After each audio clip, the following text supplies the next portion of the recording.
All right, welcome to our first pre-recorded online meeting for ADL634. Welcome. My name is Jim Zone, and I've been teaching for National for quite some time. I've been teaching for National for a little bit over 18 years, and I've been teaching as a middle school teacher for over 25 years. So just a little bit about me.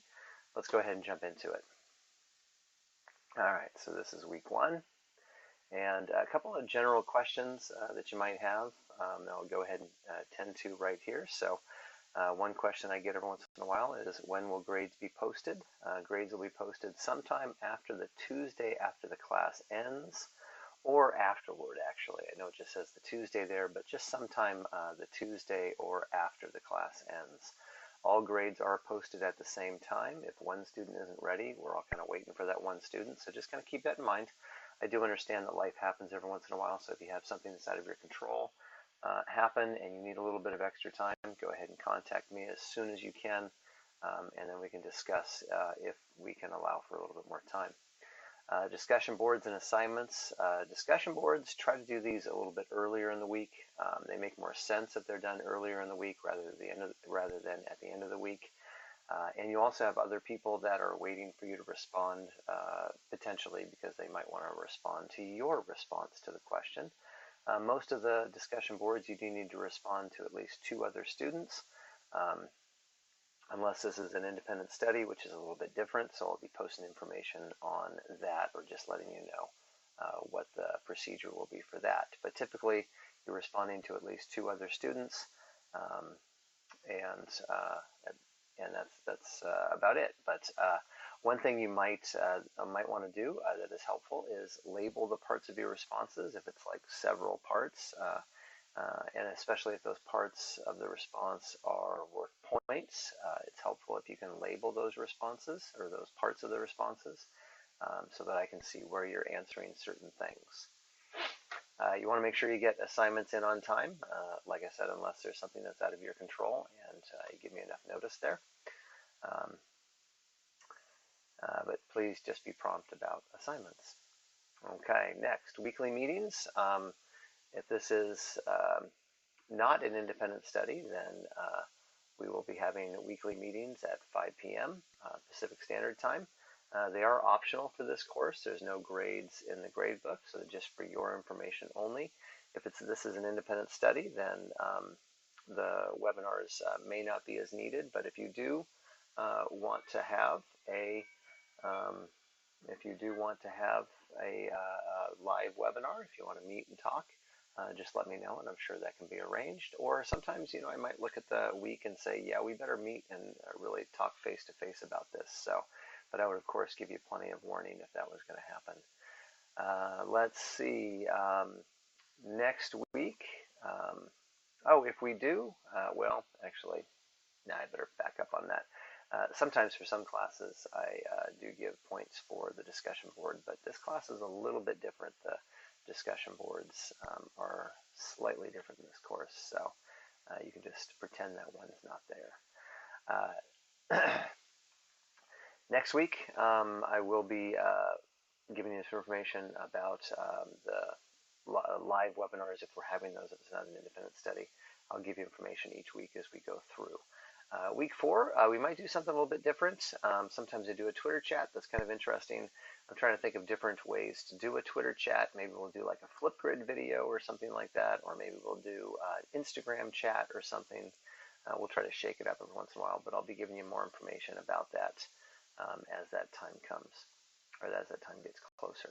Rubrics, always check those rubrics. You don't want to lose points because of something that you just missed that's clearly outlined in the rubric. So be sure you're checking those rubrics and understanding where the things you need to include. All right, so let's go ahead and hop into the assignments for this week. Our week 1 assignments, where our first one is you're creating a plan for an online course. It's kind of like a syllabus, so you're just going to create that for an online course. This is going to be an outline for your online mini course. So you're going to create a mini course in Moodle in this class, for this class. And you're just going to be creating an outline for that course. This is going to be an online environment, so you want to make sure that it's for an online environment. You don't want it to be you don't want to be taking a course that you already teach on ground face to face and just trying to stick that in there. You want to make sure that this is something built kind of from scratch for the online environment. So that's a little bit different. Be sure to include these things here. I don't think I need to go over them all right here. But course description, instructor biography, things like that, you can go ahead and pause the video if you want to go ahead and look at them.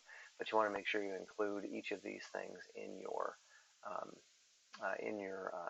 outline for your online course. And then, of course, you want to check out week 1 and look at this as well, because there could be some information there that's helpful to you, and that's where this information is as well.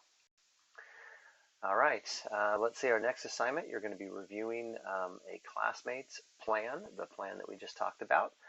One thing about that plan is it is due on Thursday, the first week of class, so that somebody else can go ahead and review your plan, since that's part of it right here. So you're going to be looking at a classmate's plan, and you're going to be looking at the course objectives, and you're going to try to find where they fall on Bloom's taxonomy. You're going to try to figure out if they include higher level thinking skills, and if not, why not? Why don't they include those higher level thinking skills? So you have to really think that through. And then you might look at how the objectives might be modified so the student's learning is applicable and as relevant as possible. So you're just going to review a classmate's plans and then be doing a write-up on that. If this is an independent study, then I will let you know how we're going to go ahead and do that. I will probably have former students plan that's given me permission to use it as an example, and you can just review that plan. So for an independent study, most likely. Okay, we have a discussion board this week, and we're going to be talking about what makes a great online learning experience. So you want to think about things like, how do we make an excellent online learning experience? You want to go ahead and look on the class website, because there are some details there that will help you out. So for instance, I'm on the class website right here, and you're going to want to make sure you read this information carefully so you don't leave anything out. So make sure you check that out as well. Okay, so just a couple other things before we wrap this up. Don't forget about the abundance of resources available on the class website. Each week has quite a bit of information in there, and the expectation is that you're reading through the information and absorbing that material, because it is meant to help you understand the content of the course. There are some Moodle tutorials there. You'll want to check those out as well, because you're going to be building this course. You're going to want to make sure that you check out those tutorials, because they'll be helpful. And then if you haven't done it already, which you probably already have, you're going to want to sign up for Moodle. If you have not signed up for Moodle, please let me know as soon as possible so that we can get you ready for that. But most of you probably already have.